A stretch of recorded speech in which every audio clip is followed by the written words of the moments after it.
Ok, alors je vous propose de rendre hommage aux Alsaciens qui ont eu le courage, et souvent ils étaient très jeunes, d'une part de résister au nazisme et d'autre part de tout faire pour sauver en priorité les enfants dans le cadre des réseaux spécifiques de la résistance juive.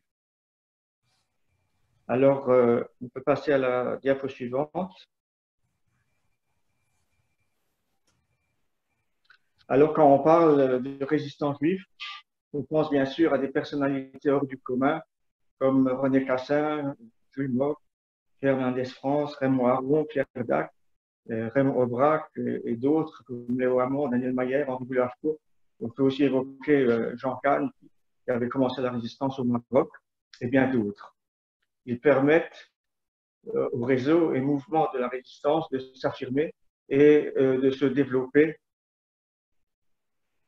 et de se développer pleinement. On pense aussi, par exemple, au rabbin Elie Siper, qui avait rejoint le combat et ensuite il était capitaine des FFI, ainsi bien sûr qu'à Jean-Pierre Lévy, strasbourgeois d'origine et qui a été compagnon de la libération. Euh, il avait été fondateur et chef du mouvement de résistance Front-Tireur. Par ailleurs, il existait aussi des réseaux spécifiques conflits. Leurs membres alsaciens sont justement ici évoqués et merci d'avance de compléter ces éléments à travers cet exposé, qui d'ailleurs est mis en ligne sur le site du judaïsme alsacien et lorrain. Et vous pouvez nous envoyer des éléments qui sont manquants, puisque c'est pas complet et il manque des photos, il manque des éléments, il manque certainement des personnages. Et on l'a mis en ligne justement pour constituer un, un dossier le plus complet possible. Vous avez l'adresse du site au bas de cette diapo. On peut passer à la suite.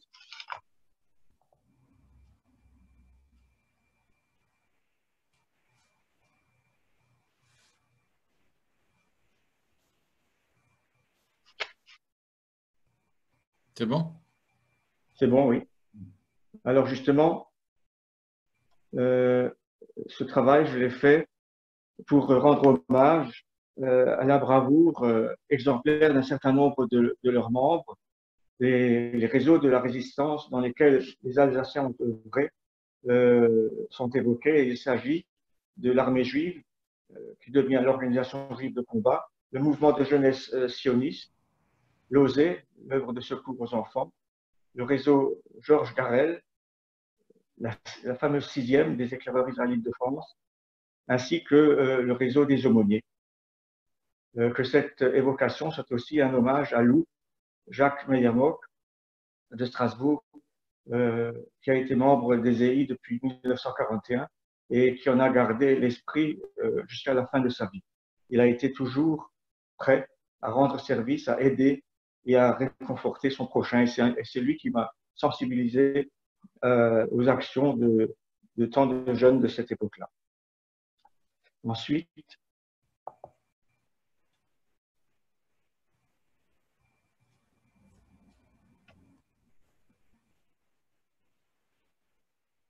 Ensuite, on passe donc au premier réseau qu'on va évoquer, c'est l'armée juive. Elle fut fondée en janvier 1942. Le recrutement de l'armée juive s'effectuait par la fameuse méthode un ami amène un ami pour réduire le danger de la dénonciation au minimum.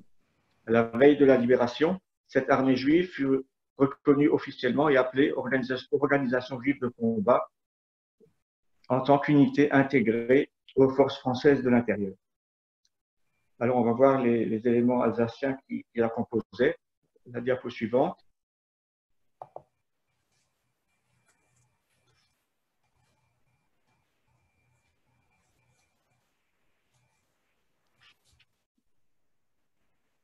La diapo suivante.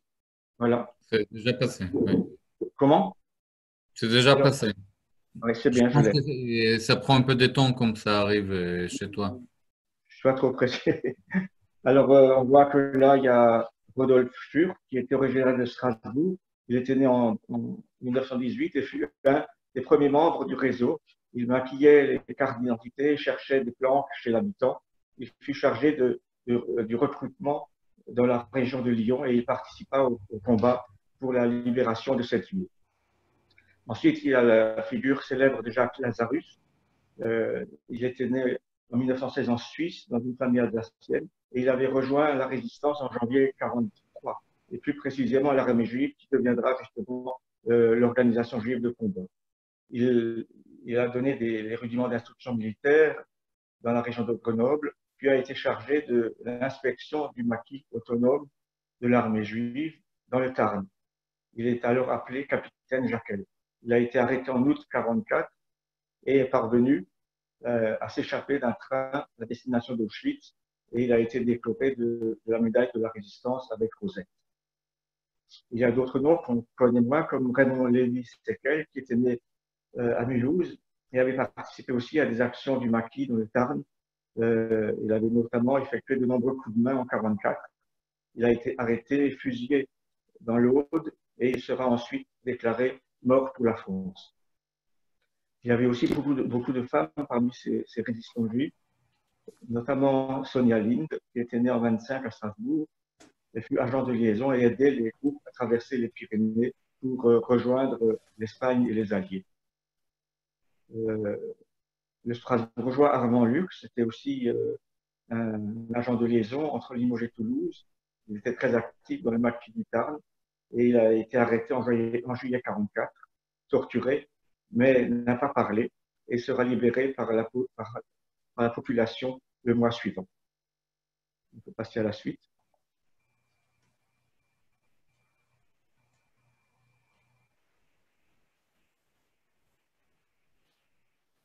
Oui, là, on a la figure qui est bien connue à Strasbourg, d'Arnold Bondel. Il est né en 1913 à Strasbourg, c'était un journaliste très connu, et il avait participé aux premières activités de ce réseau, et il avait été recherché et s'était réfugié en Suisse en fin 1942. L'autre figure aussi qui est très connue dans la région et bien au-delà, c'est Bernard Picard, qui était né à Colmar. Il travaillait comme passeur à la frontière espagnole. Il a reçu notamment un certificat de gratitude du corps expéditionnaire allié, ainsi que la croix de guerre avec citation pour son activité de passeur. Ensuite, il y avait deux frères de Strasbourg qui étaient très actifs, les frères Riles. D'abord Henri, qui était né en 1920, c'est l'aîné. Il organisait aussi un service de faux papiers dans la région de Nice et participait à des actions à Lyon. Il a été arrêté, torturé et a réussi à s'évader d'un train parti de Nancy. Et il a été décoré de la médaille de la résistance. Son frère, c'était Isidore. Il était né en 25 à Strasbourg.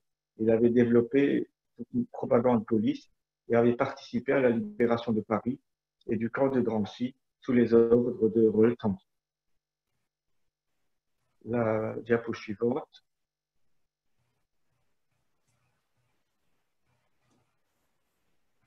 La diapo suivante, elle évoque le souvenir du rabbin René Capel, qui lui était né à Paris, mais il avait exercé ses fonctions d'abord à Belfort, puis à Mulhouse. Et donc, il était un Alsacien d'adoption et il avait collaboré énormément avec le docteur Joseph Weil à Lausée, comme on verra plus tard, et avec le grand rabbin René Hirschler. Avec ce dernier, il réussit à faire évader 2000 juifs du camp de Gurs. Il était membre de l'armée juive, comme on l'a signalé, et il recruta de futurs combattants. Il fut également aumônier général de l'organisation juive de combat, justement, sur ce réseau, à partir de 1942. Et après la guerre, il a mené une carrière de diplomate en Israël. Alors, j'aimerais te poser une petite question. Oui, Quand tu expliques l'armée juive, oui. ça veut dire quoi en fait? C'est une armée qui a été créée quand, C'est comment? un réseau qui s'est appelé comme ça. Mais C'était c'était d'abord l'armée juive, des juifs qui étaient dans cette organisation les ou juifs qui se sont rassemblés pour résister. Mhm. Et C'était ensuite, pas c'est devenu. mélangé avec Comment? des non-juifs, Oui, c'était que des juifs. que de juifs, d'accord.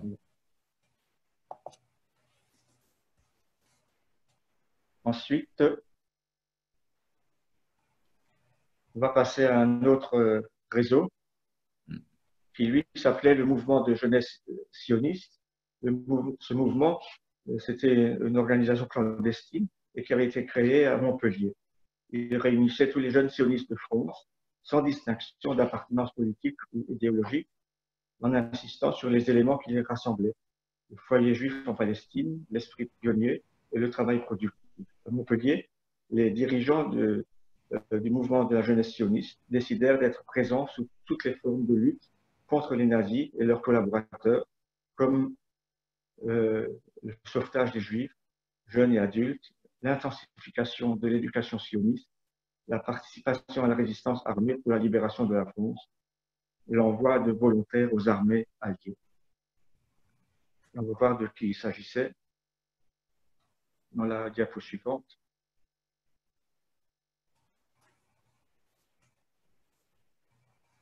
Là, il y avait donc Jeannette Bock, qui était née Chaffier à Strasbourg, et elle était chargée de convoyer dans la région de Limoges des enfants vers des lieux sûrs. Et en 1944, elle embarqua à Cadix sur un bateau guinéen qui l'a mené dans la Palestine de l'Europe. Alexandre Dersanski était né en 1925 à Strasbourg, et lui aussi, il aidait à cacher des juifs recherchés à Blémont, cette fois-ci, près de Limoges, puis à Grenade, près de Toulouse, où en 1943, il participa à un centre de documentation. On voit que surtout ces jeunes, ils étaient très mobiles, on les retrouve dans différentes régions. La personnalité suivante est aussi très connue en Alsace, c'est Simon Schwarzfuchs, qui était rabbin et historien très connu. Il était né en 27 à Bischheim, et lui a été membre actif dès 1942 du mouvement de la jeunesse sioniste, puis il a rejoint en 1944 avec les éclaireurs israélites le maquis du Tarn et fut affecté à la compagnie Marc Haguenau, dont on aura l'occasion de parler plusieurs fois. Quant à Léa Spiber, elle était née Lieberman à Strasbourg aussi. Elle était agent de liaison à Grenoble et fournissait de faux papiers aux juifs recherchés par la police, la milice et la Gestapo. Et elle a été décorée de la croix du combattant volontaire de la résistance. Ensuite, on va passer à un autre réseau qui est beaucoup plus fourni, celui-là. C'est le fameux réseau de l'OSE, le réseau qu'on a appelé Georges Garel, dont vous avez une photo. L'OSE, l'œuvre de secours aux enfants, accueillait environ 1600 enfants, et c'est le circuit créé par cet ingénieur, Georges Garel, qu'on appelait Gasquet, qui devait, à partir de décembre 1942, choisir les institutions et les familles d'accueil et maintenir les contacts avec les enfants cachés afin de pouvoir les surveiller. Il était chargé de régler les frais d'entretien, rassurer les familles encore joignables et retrouver les enfants à la fin de la guerre, ce qui n'était pas un travail facile puisque il y avait des séparations douloureuses. Ce réseau, composé de volontaires, en partie non juifs, fonctionna jusqu'à l'automne 1944. Et alors, on va voir dans la diapo suivante les premiers éléments qui la composaient. Alors, il y avait, on voit qu'il y a beaucoup de femmes aussi qui étaient très actives, comme Dora Amelon, qui était née Berzberg à Strasbourg. C'était une cousine des Loinger dont on parlera. Elle s'occupa d'enfants allemands et autrichiens à la Bourboule, dans le Massif central, puis fut volontaire au camp de Rivesaltes et ensuite à Gurs. Elle envoya les enfants jusqu'à Annemasse pour les faire passer en Suisse. Ensuite, Edmond Blum, il est très connu, il a même sa salle au centre communautaire de Strasbourg. Il est né en 1914 à Strasbourg, il était un chef éclaireur et il a fourni des faux papiers et trouva des plantes dans le Périgord, puis à Toulouse, et devint résistant à l'IQG dans la Vienne. En 1946, Edmond Blum est devenu directeur régional justement de l'OC. Jacques Cohn est une figure emblématique des résistants alsaciens en particulier. On l'appelait Beau Cohn. Il était né à Strasbourg en 1916 et il s'occupa de la colonie de vacances installée dans l'annexe du château de Montintin en Haute-Vienne. Il avait rejoint Limoges où il s'occupa d'instruction religieuse et participa au fameux PSIL, le petit séminaire israélite de Limoges avec Abraham Deutsch. Il a dirigé des camps Yeshurun, ce mouvement de jeunesse religieuse, et rejoignit en 1944 Robert Gamzon, dont on va reparler aussi dans le Tarn, et fut affecté lui aussi à la compagnie Marc Haguenau, participant ainsi à la libération de Castres et de Mazamet. Son épouse était Margot Cohn. Elle était née Cannes, à Dingbiller, en 1922. Elle a été éducatrice à la maison d'enfants du Sac, en Corrèze. Elle s'occupa des placements d'enfants dans la région de Lyon et de Bourg-en-Bresse. Et il faut noter que l'État d'Israël lui a attribué la médaille du combattant contre le nazisme. Il y a encore d'autres figures dans ce réseau. Dans la diapo suivante. Notamment Florette Faissel, qui était elle née à Mulhouse en 1922. Elle a trouvé des planques en Dordogne.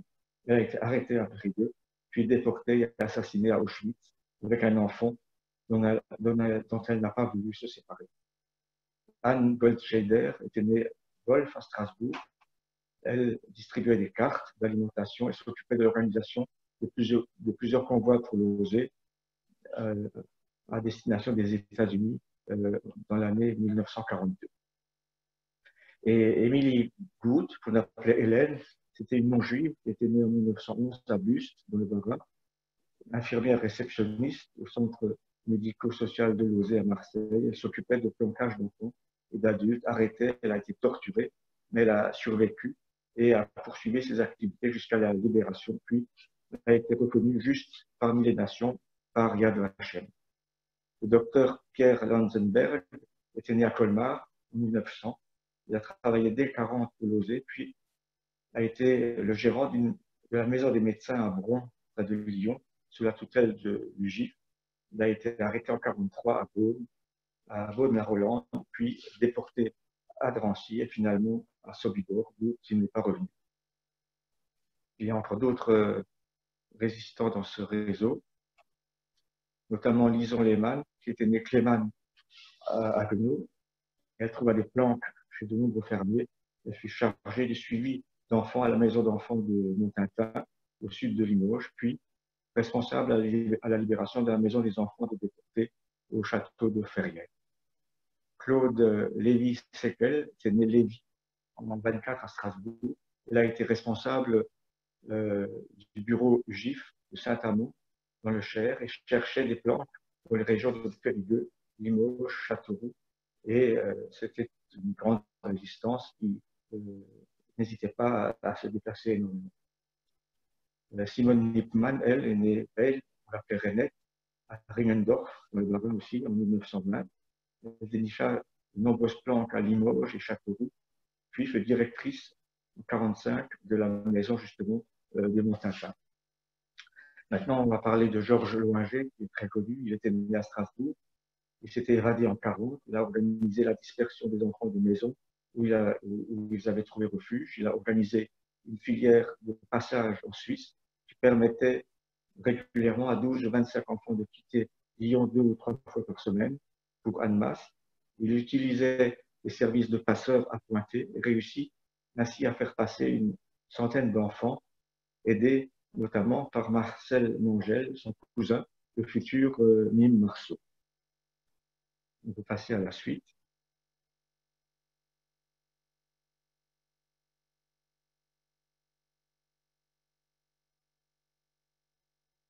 Et là, on va parler aussi d'une figure très connue à Strasbourg, le docteur Gaston Lévy, qui était né en 1902 à Munich. Il était un grand pédiatre spécialiste à Paris et il est devenu médecin à Lausée, où il a tenu un rôle important. Il est devenu inspecteur médical des homes d'enfants de la zone sud et a créé un centre clandestin de placement d'enfants dans des familles d'accueil. Recherché par la Gestapo, il a pu passer clandestinement en Suisse fin mai 1944. Laure Müller était née Müller en 1922. Elle a aussi trouvé des planques dans l'Indre, dans le Cher, dans la Vienne et dans la Creuse. On voit comme ces gens-là n'avaient pas peur de se déplacer. Elle organisa des convois vers l'Espagne. Elle accompagna des réfugiés en Suisse grâce à son appartenance officielle à la Croix-Rouge. Fanny Nézer, née Loinger aussi, à Strasbourg en 1915. Elle fut particulièrement efficace dans le sauvetage et le planquage d'enfants dans la Drôme, l'Isère, les Alpes et la Haute-Savoie. Et elle a pu surprendre des propos d'officiers allemands prévoyant une rafle dans un couvent. elle put prévenir ces réfugiés qui furent ainsi sauvés et continua son action jusqu'à la libération. Armand Rhin, aussi connu en Alsace, il était né à Mulhouse. Il rechercha des planques à Ussac. Il était directeur du centre médical de Lausée à Saint-Gervais. Il a fait passer des familles en Suisse. Il a même organisé un train spécial pour des familles juives pour Rome. Et il a collaboré à la direction mondiale de Lausée. On peut continuer. Et là, on va passer à des gens très connus aussi dans la région.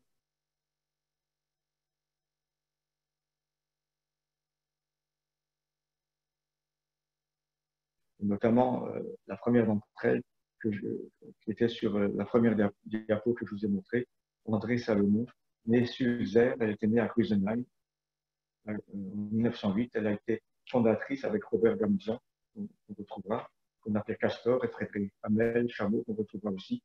La section éclaireur israélite d'Alsace, dès 1939, elle dirigea des maisons de Lausée dans le Limousin et en Dordogne. Elle fut la principale collaboratrice du docteur Joseph Veil dans le service de santé de Lausée. Elle contribua à sauver 1200 enfants en obtenant la confiance des parents qui les avaient confiés à Lausée, et ce n'était pas une chose facile. Après les rafles de 42, elle continua à assurer la façade légale de Lausée au sein de l'UGIF et accomplit des activités clandestines pour cacher des enfants. Elle collabora ainsi notamment avec l'abbé Blasberg, qui a été un grand résistant et qui a beaucoup aidé ce réseau, et obtint des faux papiers de FLUS. Elle organisa des filières pour passer en Suisse et mena à bien des missions avec un dévouement remarquable. Julien Samuel, lui, était aussi de Mulhouse. Il avait organisé l'aide alimentaire aux internés des camps du Sud. Il mena une activité clandestine de sauvetage des Juifs à Limoges et a organisé la protection des maisons de Lausée et Haute-Vienne. Il était accrédité par l'UGIF et obtint la libération, en particulier du Grand Madeuge. Ses activités officielles servirent de couverture aux activités clandestines, mais finalement, le bureau où il travaillait dut fermer ses portes. Il continua pourtant ses activités à Chambéry. En 1944, il s'évada d'un train qui le conduisait à Drancy. Là, on peut parler aussi d'une figure emblématique, pourrait-on dire, du docteur Joseph Veil, qui a collaboré à plusieurs réseaux, à plusieurs organismes. Il était né à Buxwiller en 1902 et a travaillé particulièrement pour l'œuvre de secours aux enfants comme directeur médical. Il comprit rapidement qu'il ne fallait pas laisser les enfants en groupe dans des orphelinats pour éviter l'arrestation par les Allemands et par la police française. Un réseau se mit ainsi en place pour disperser les enfants en les plaçant dans les familles, souvent à la campagne, avec notamment, comme on a vu, Georges Manger, mais aussi Georges Garel et bien d'autres. À cause de ces activités, Joseph Veil dut entrer dans la clandestinité avec sa famille. Il passa clandestinement la frontière de la Suisse à Amiens en mars 1943 et après un passage dans un camp de transit, il s'installa à Genève. On va passer au suivant pour évoquer un personnage aussi important dans l'organisation de l'OSE, c'était l'abbé Robert Bengel, qui était né en 1905 à Cels, dans le Bas-Rhin.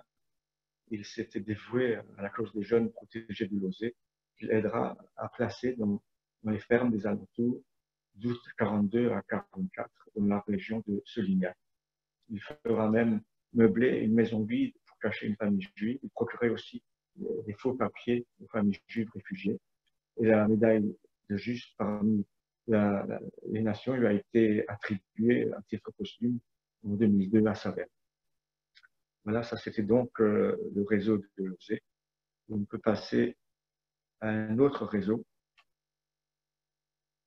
qui est très connu aussi dans la région et qui a connu de nombreux Alsaciens. C'est la fameuse 6e des éclaireurs israélites de France. Le scoutisme juif avait été intégré à l'UGIF au sein de la 4e direction de l'UGIF, et dont le scoutisme devenait ainsi la 6e section de cette 4e direction. Elle présentait 3 facettes, la zone nord, la zone sud et le maquis, c'est-à-dire la résistance armée. Sous la direction du chef des EIF, Robert Gamzon, vous voyez la photo, qu'on appelait Castor. Il s'agissait dès 1942 d'organiser des opérations de sauvetage. Quant à la sixième, en tant que maquis, le passage à l'option militaire du réseau se déroulant en deux phases. Le 16 décembre 1943, le premier groupe forma un maquis dans une ferme abandonnée, la Malquière, à l'est de Havre. Puis, le 29 avril 1944, un autre groupe créa lui aussi un maquis dans les ruines d'une ferme de la même région. Le 11 juin, fort de 60 hommes, le maquis EIF prit le nom de, justement, dont on a déjà parlé, la compagnie Marc Avenot, formée de 3 pelotons, en hommage à ce chef EIF abattu par la Gestapo en février 1944, alors qu'il était en mission à Grenoble. Le 6 septembre, la compagnie s'embarqua en gare de Castres, participa au combat de la libération de Nevers, puis elle fit sa jonction avec la première armée de l'Acre. Et là, maintenant, on peut passer à la liste des Alsaciens qui étaient membres de la sixième, la fameuse sixième dont on a tant parlé, Lou Meyer.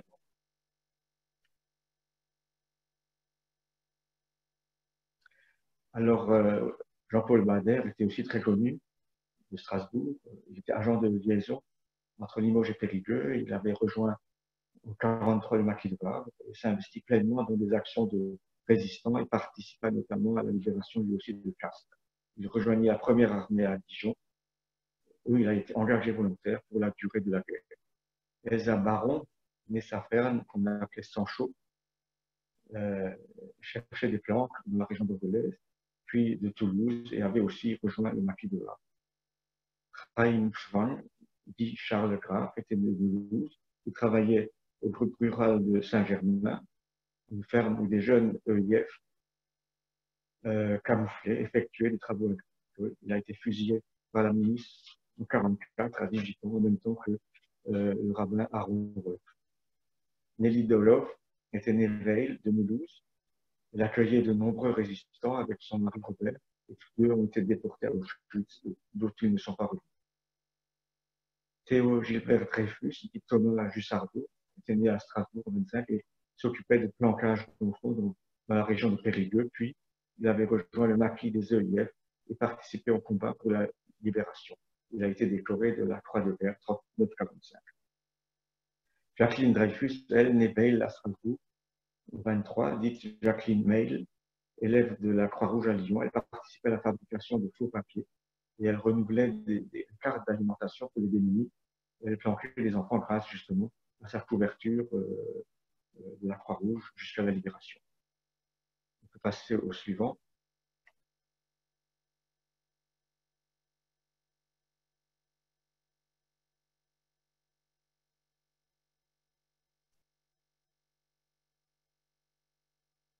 Il y a donc Marinette Dina Bovin, qui était née Kaufmann à Strasbourg. C'est une assistante sociale.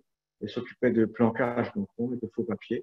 Elle fut agent de liaison de Castor et assurait les recrutements à Bordeaux pour la compagnie Marc Avenot dans la région de Castres. André L. Bogen était né en Hongrie et c'était un étudiant replié à la faculté de Strasbourg. Et cette faculté s'était repliée justement à Clermont-Ferrand. Il fut reçu à l'école polytechnique, mais l'entrée lui en a été interdite parce que dès 1943, il a participé aux actions du corps franc de la Montagne Noire. Dénoncé par un juif qui n'avait pas résisté aux pressions des Allemands, il a été arrêté en gare de Saint-Étienne, Bellevue, le 8 juin 1944, puis il a été emmené à la caserne des Noëttes à Saint-Étienne pour être fusillé par les Allemands le 7 juillet 1944, en même temps, comme on l'a déjà évoqué, le rabbin et aumônier Saint-Nicolas. Isaïe El Bogen est à Strasbourg, le frère du précédent. Il a rejoint le maquis, lui aussi, de l'Espinassier, puis l'armée juive d'Espagne. Il put rejoindre Israël et fit partie de la Haganah et a perdu la vie en 1948 pendant la guerre d'indépendance. Jacques Feldbeau, dit Jacques Laboureur, né à Strasbourg en 1914. C'était un mathématicien. Il avait participé à la résistance avec les EIF à Limoges. Arrêté à Clermont-Ferrand en 1943, il a été déporté vers Auschwitz et a organisé en 1943 le sabotage du travail qui devait être effectué par l'idée Fabrun, puis à Flossenbourg le sabotage des usines Henkel. Et il est décédé pendant la marche de la mort en Bavière en avril 1945. Ensuite,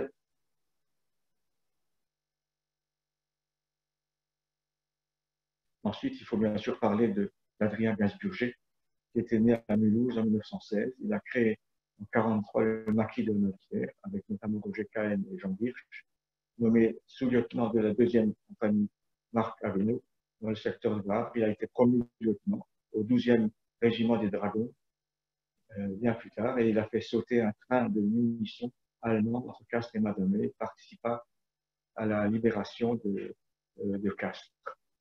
Il a été promu officier de la Légion d'honneur. Il a obtenu la carte du combattant. Il a été croix de guerre 45 et a été décoré de la médaille de la Résistance. André Gerson, né à Haguenau en 22, elle avait rejoint la 6e à Lyon en 43. Elle était assistante sociale, puis elle a organisé le transfert et la surveillance d'enfants dont elle s'occupait avec les parents. Marcel Gradbol, qui est aussi une famille connue en Alsace, était né à Pfaffenhofen. En 21, il avait rejoint la résistance des EIF à Montpellier. Il assurait la fourniture de faux papiers, organisait le planquage de jeunes. Il a été arrêté en 1944 à Saint-Flour, fusillé avec son frère Roger, ainsi qu'avec 24 résistants, dont Raymond Winter, dont on parlera, et Edgar Lévy. Son frère, c'était donc Roger Gradbol, qui était aussi né à Pfaffenhofen. Il a aussi participé au planquage de jeunes pour leur permettre d'échapper au RAF et au STO, au service du travail obligatoire. Il leur fournit aussi des faux papiers pour assurer leur sécurité. Il a été arrêté comme son père Marcel le 10 juin à Saint-Cloud pendant le déplacement. Ils sont fusillés le 14 juin 1944 avec 24 résistants mobiles à Saut-d'Isère dans le Cantal. Ensuite, il y avait beaucoup de membres de la 6e qui étaient d'origine alsacienne. Il y avait Paulette Boudfirt, dit Plumette, née Dreyfus à Strasbourg. Sa fonction d'assistante sociale à l'Égypte lui servait de couverture. Elle participait à la fabrication de faux papiers, au planquage d'enfants, puis elle était chargée de les faire passer de Lyon vers la Suisse. Le célèbre couple, Jeanne et Frédéric Hamel, Frédéric, on appelle Chameau, était né à Strasbourg. Il a créé des centres ruraux pour cacher les enfants et leur apprendre le travail en particulier de la terre, mais il faudra les disperser devant la menace et les placer avec l'aide d'Annie Latou. Il avait organisé le placement de 20 jeunes filles au pouvoir du Carmel à Moussac. Il a aussi créé en 1942 un centre de jeunes sur les hauteurs du plateau du Vivarais en Ardèche. Son épouse Jeanne, on appelle Fourmi, est née à Strasbourg aussi, et épouse de Chameau, qu'elle a magnifiquement secondée. Elle travaille aussi avec l'association Protection des familles qui a tant aidé à sauver les enfants. Hugues Hamel, lui, dit Pingouin, né à Strasbourg, il dirigea le chantier rural de Puisac dans le Lot-et-Garonne et participa à la recherche de plantes pour des jeunes venus de Burs et de Rivesaltes. Puis il a intégré le maquis de la Montagne Noire dans le Tarn et s'occupait des liaisons avec les autres maquis. Lise Félicie Hanot, aussi très connue à Strasbourg, née Flammer. Elle travaillait au camp de Fort-Payet à Vénissieux, puis à Rivesaltes. Elle a organisé de nombreux passages clandestins et fournissait des faux papiers. Elle a poursuivi ses activités jusqu'à la libération. On peut passer à la suite. Il y en a beaucoup de la 6e.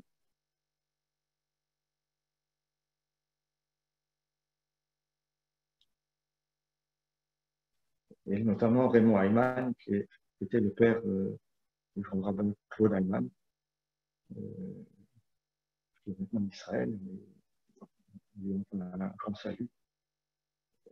Raymond Hayman, dit Maurice Ozena, était né à Strasbourg, et à Montpellier, il a porté secours aux familles cachées, en leur apportant la nourriture, en leur fournissant des faux papiers, puis à Nice, Monaco et Monte-Carlo, il a collecté des fonds clandestins et participé à la fabrication de faux papiers et a intégré le service de renseignement et de fourniture d'armes pour le corps franc de Nice.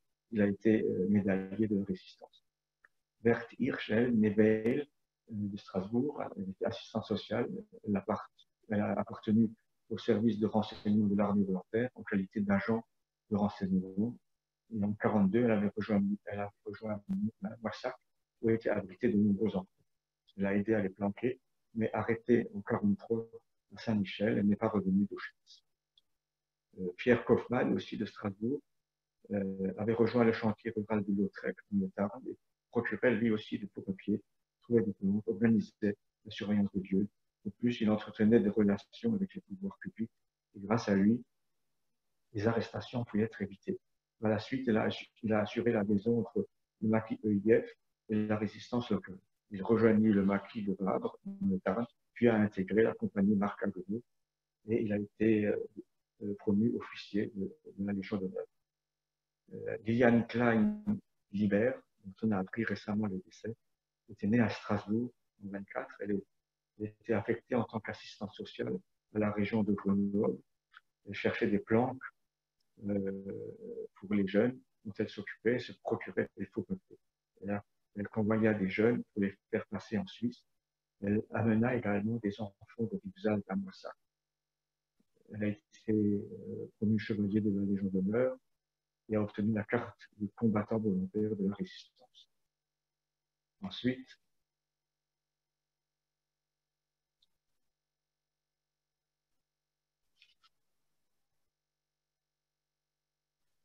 une autre figure connue à Strasbourg, évidemment, c'est Lucien Lazare, qui était né à Strasbourg. Il a été intégré dans la branche clandestine des EIF, la 6e, et il s'occupait de faux papiers, convoyait de petits groupes d'enfants vers des pions, puis muté au maquis de Tarn. Il fit partie aussi, lui, de la compagnie Marc Agonneau et a participé à la libération de Castres. Henri Lévy, né à Strasbourg, a organisé dans la région de Roanne le planquage de jeunes. Il leur fournissait de faux papiers. Arrêté, puis transféré à Drancy, il n'est pas revenu d'Auschwitz. Denise Lévy, de Strasbourg, épouse du précédent, elle était née Lévy aussi en 20. Elle œuvrait avec son mari, notamment au service des faux papiers, puis a été arrêtée en même temps que lui, ainsi que de leurs enfants qui venaient de naître. Tous les trois ont été assassinés à Auschwitz. Marcel Loeb, elle était très active au sein de la 6e. Elle a été arrêtée en 1943 à Lyon. Elle n'est pas revenue de Sobibor où elle avait été déportée. Jean-Jacques Rhin était né à Mulhouse. Il a participé aux actions de la branche clandestine de la 6e. Il recherchait des plantes et faisait partie du service du faux papier. En 1943, il est arrêté à Lyon et déporté, et il n'est pas non plus lui revenu de Sobibor. Jacques Rosenzweig était né en 1923 à Strasbourg. Il trouve un refuge au centre rural des EIF de Lautrec, puis il fut l'un des premiers maquisards EIF à la Malquière. Il avait rejoint la compagnie Marc Agonneau et participa notamment lui aussi à l'attaque du train allemand entre Mazamet et Castres, puis aux campagnes d'Alsace et d'Allemagne. Et il a obtenu la carte de combattant de la résistance. Ensuite,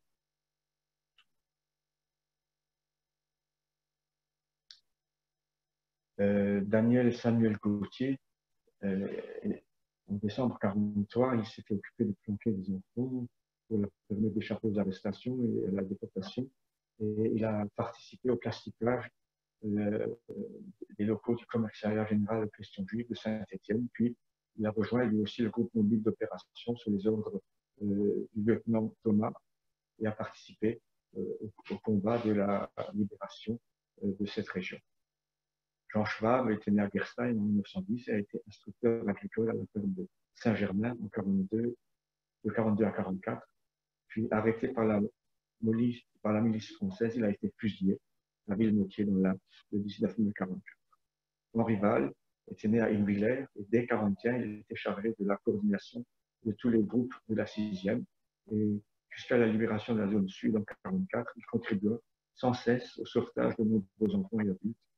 Ayant adhéré à l'armée juive, il recrutait également des jeunes pour le maquis. Il a obtenu la croix de guerre, la carte de combattant de la résistance. On peut aussi évoquer Max Warszawski, qui était né en 1925 à Strasbourg.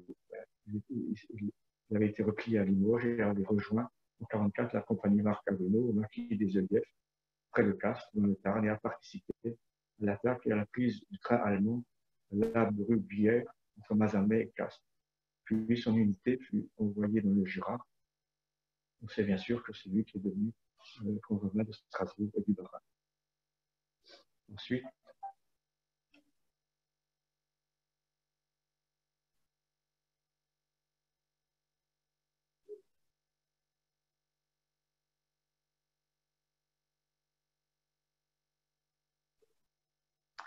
Il y avait Juliette Veil, qui était aussi de Strasbourg. Elle était responsable de la 6e dans la zone sud et s'occupait de disperser les jeunes des maisons d'enfants, de les munir de faux papiers, de les planquer, arrêter en 1943.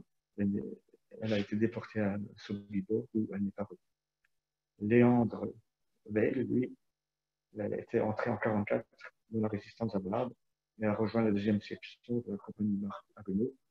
Il a participé au combat lors de l'attaque du train allemand entre Lausanne et Castres, puis s'est engagé dans la première armée française, au 12e Dragon, et il a obtenu lui aussi la carte de combattant.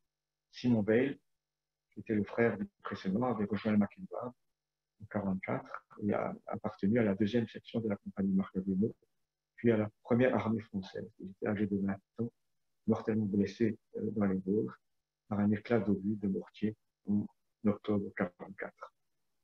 Raymond Vinter, c'était le beau-frère de Louis Meyermont, né en 1923 à Strasbourg. Il a essayé d'apporter une aide et réconfort aux internés de Bruxelles et de Glux et a permis à certains de s'évader. Puis il s'est spécialisé dans la fabrication et la distribution de faux papiers tout en cherchant des plans. Il a organisé des convois pour les enfants du Chambon-sur-Lignon, vers la Suisse, mais devant rejoindre le maquis, il a été arrêté avant de parvenir et fusillé, lui, le 10 juin 1944, en même temps que ses cousins Roger et Marcel Grateau, ainsi qu'Edgar Lévy et 22 résistants non-juifs à Soubizet, en Haute-Vienne, comme on l'a déjà dit. Fanny Boll est née en 1909 à Ivillers. Elle était institutrice, révoquée à cause des lois anti-juives.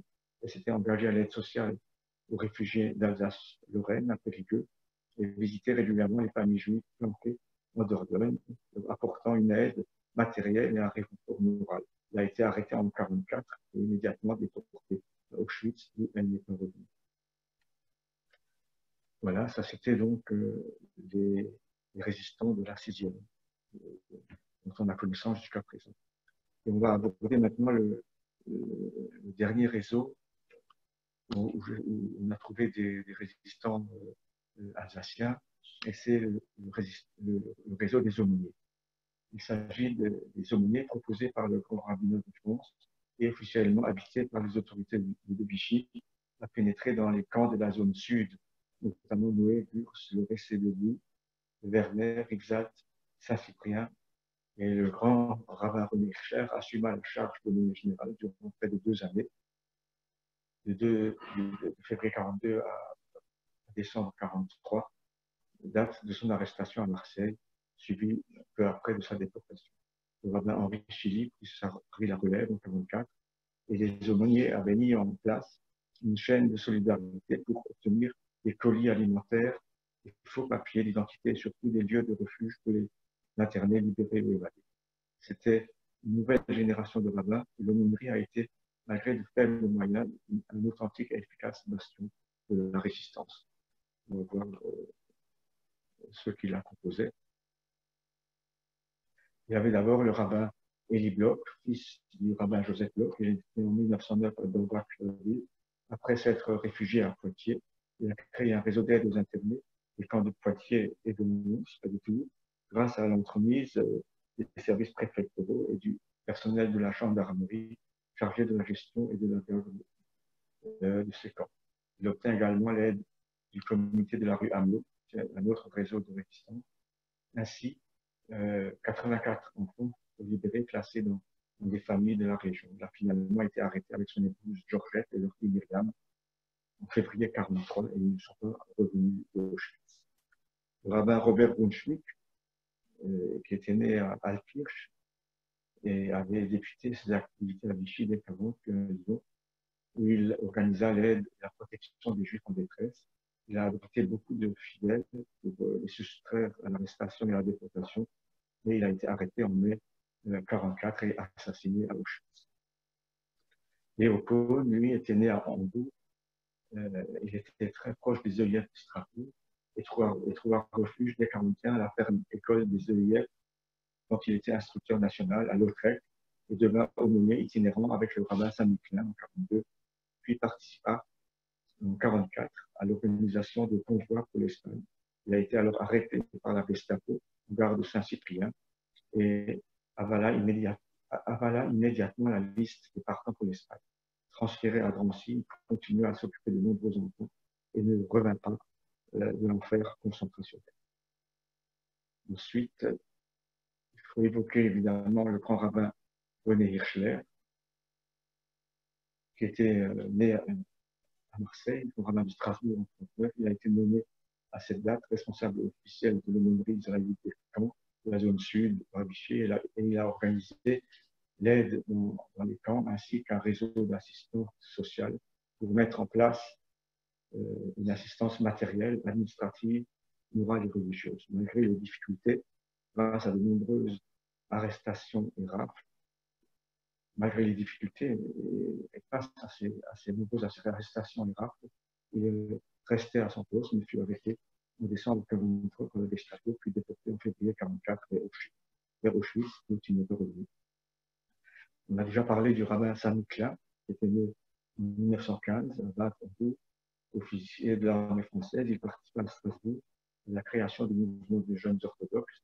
Et dès 1940, il fut l'un des responsables puis entra dans la résistance. Il rejoignit le maquis après le débarquement en Normandie, puis s'étant rendu à Saint-Étienne pour apporter son aide au sauvetage d'enfants et d'adultes juifs. Il a été arrêté à la gare suite à la dénonciation, puis fusillé le 7 juillet 1944 à Saint-Genès-l'Herpt.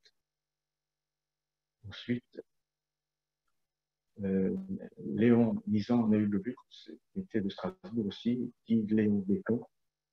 Il a assuré l'aumônerie des camps de Vichy et de la prison. Il a fait évader de nombreux internés, fournissant ensuite toute l'aide nécessaire pour se cacher. En juin 1944, il a rejoint le maquis de Wavre et a participé à la prise du train de munitions allemand entre Mazamet et Castres. Il a poursuivi le combat de la première armée jusqu'en 1944. Il a été commandeur de la Légion d'honneur, croix de guerre 1945 et a été décoré de la médaille de la Résistance.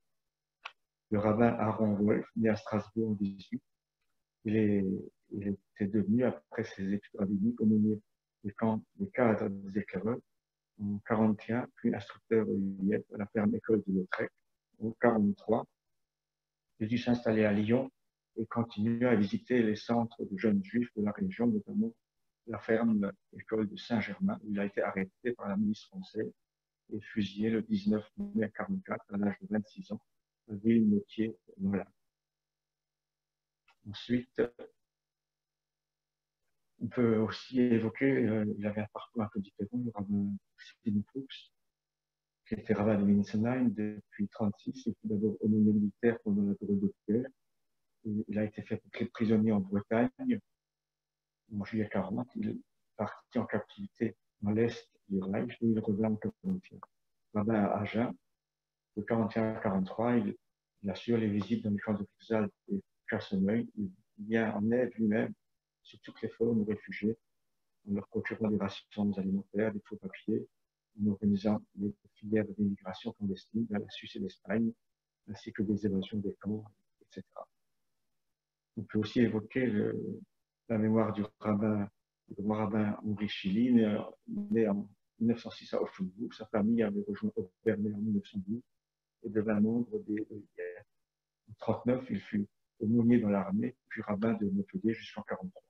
Tout en s'occupant de sa communauté, il fut l'aumônier d'un certain nombre de camps d'internement, puis après l'arrestation du grand rabbin Hirschler, de tous les camps de la zone sud. Voilà, on peut passer à la dernière diapo, tous ces réseaux étaient exemplaires et ne les oublions pas. Et merci pour votre attention. Alors, merci énormément pour ce travail-là. C'est vraiment incroyable. L'ordre que tu as mis. C'était un peu long peut-être, ça allait. C'est très, très intéressant et c'est très bien organisé. Et merci énormément. Il nous reste quelques minutes et je pense qu'il y a beaucoup de monde qui aimerait s'exprimer ou demander des questions. Voilà, c'est à vous si vous voulez réagir. Alain, s'il te plaît, cette liste qu'on a vue maintenant, elle se trouve sur le site du judaïsme alsacien? Oui, oui. Et on Ouais, peut la compléter. Et sur le site du judaïsme alsacien, elle est plus longue parce qu'on a aussi intégré les Lorrains qui étaient dans ces ah réseaux. oui. Je voudrais la publier en hébreu sur mon site israélien, c'est très important. Et ce qu'on souhaite, c'est que on puisse apporter les photos qui manquent, les personnages qui manquent, Oui. les éléments de la biographie qui manquent, et pour constituer vraiment un document Mémorial. le plus complet possible. Ouais. Déjà, oui. L'abbé Bendel, qui a été finalement médaillé des Justes, quand il avait récupéré les enfants de la pouponnière à Limoges, et parce que c'était devenu trop dangereux pour ses enfants, et il est retourné voir le lendemain le docteur Gaston Lévy qui dirigeait la pouponnière, et lui a demandé de lui transcrire en phonétique la prière du soir pour les enfants à Malach HaGoël, afin qu'il puisse le faire réciter à chacun des enfants qu'il avait sous sa responsabilité, qu'il avait planqué. Par de l'abbé Bengel. L'abbé Bendel, oui. Ouais. Bengel, Ouais. Et Lisano, dont on a parlé aussi, Lisano, elle avait été choisie par André Salomon pour s'occuper surtout, entre autres, du camp de Ripsal, où elle était infirmière, et elle avait entre autres pour mission de convaincre les mères qui avaient des enfants au camp de les autoriser à les prendre pour les sortir du camp avec l'aide du préfet de la région et pour les mettre à l'abri pour éviter les rafles. Ah ouais. Mais ces parcours de tous ces résistants, c'est quelque chose d'incroyable. Hein. Ils avaient un courage qu'on a du mal à apprécier parce qu'il fallait le faire hein, dans les conditions que ça impliquait. Et Lisano a suivi une correspondance avec le préfet il y a quelques années encore, jusqu'à son décès pratiquement. Et ce préfet, en l'occurrence, a eu la médaille des Justes. Et jusqu'à il y a encore une dizaine d'années, elle est en correspondance régulière avec ce préfet. Avec qui elle échangeait parce qu'elle était sourde et malvoyante, elle correspondait par l'intermédiaire de cassettes audio. C'était le seul moyen pour elle de pouvoir écrire avec lui et sur une correspondance suivie avec lui. Pour les sources que j'ai essayé de trouver pour tout ça, il y a bien sûr le site internet là, du judaïsme alsacien, on a pas mal de parcours qui y figurent, mais il y a aussi le site Academ qui a fait un travail assez remarquable sur ces réseaux. Et puis, il y a un autre site, l'AJPL. C'est un site qui a recensé pas mal de résistants. C'est anonyme, juste et persécuté durant la période nazie. Et c'est un site remarquable aussi. On y trouve pas mal d'éléments sur ces résistants. Et à propos de Léo Kohn, dont un travail a été fait par une école de Palaiseau près de Paris, un travail formidable. En fait, Léo Kohn avait été déporté au Stutthof, à l'est de l'Europe, donc du côté de la Pologne. Et en fait, vers la fin de la guerre, les Allemands ont réquisitionné un certain nombre de Juifs pour les ramener du côté de Stuttgart, où ils ont dû faire des travaux de terrassement près d'une base aérienne. Et de ce fait-là, il avait été enregistré comme dépendant du camp du Struthof. Et pendant longtemps, il y a eu une confusion entre le décès au Struthof et au Struthof. En fait, oui, deux camps différents. Il est enregistré comme décédé au camp du Struthof, ici en Alsace. Moi, c'est une question pour les enfants qui ont été sauvés. Est-ce qu'on est arrivé à établir le contact avec ces enfants qui ont été sauvés en Suisse ou cachés par les partisans alsaciens? Pour certains évidemment, mais moi qui ai été à Brive-la-Gaillarde à un colloque en octobre dernier, je peux vous dire, il y a certainement encore beaucoup de personnes qui ont dû être des enfants cachés et qui ont dû grandir et qui ont peine à retrouver maintenant leur identité. J'ai retrouvé entre autres une dame qui s'est retrouvée, qui a grandi dans un monde non juif tout à fait, et il s'avère qu'elle était la petite fille d'un ancien Chazan de la Victoire, Henri Isaac. Mais je crois qu'il y a beaucoup de personnes qui essayent de retrouver justement ces gens-là, et ça se fait vraiment très ponctuellement, mais notamment à travers les Justes parmi les nations, on retrouve pas mal de personnes qui travaillaient dans ces réseaux. C'est comme ça mais on n'a pas une liste. Oui, Est-ce que je peux vous raconter? Regardez ce livre. C'est le livre du rabbin Eli Bloch, qui a été écrit par Paul Lévy. Et ce livre, cette dame qui est là, c'est ma maman. Et les trois enfants qui sont sur cette photo, un est mon frère, et les deux des deux côtés sont des enfants que ma maman a récupérés chez elle. Parce que le rabbin Eli Bloch, son travail était de sortir les enfants du camp qui était à Poitiers. Et il travaillait avec quelqu'un qui s'appelait le Père Fleury. Et le Père Fleury était le rabbin des Jésuites. Et il travaillait main dans la main avec ma maman, qui s'appelait Henriette Cerf. Et moi, je m'appelle Myriam, en souvenir du nom de la fille du rabbin Bloch qui est morte et qui était très proche de notre famille. Intéressant. Okay, merci beaucoup. Super, merci. Merci Myriam. Voilà. Bon, Alain, encore une fois, merci beaucoup. Merci, hein. Merci Alain. Merci, Alain. Merci tout le monde. C'était très intéressant. Merci Alain. Je vous invite lundi à 14 h. On va parler avec Raymond Lévy de la communauté de Oberbrunn. Voilà, comme toujours à 14 h. Alors, merci encore à tout le monde. Encore Alain. Merci Alain. Merci beaucoup. Merci Alain. Merci Yoav. Shabbat shalom. Shabbat shalom. Shabbat shalom. Shabbat shalom.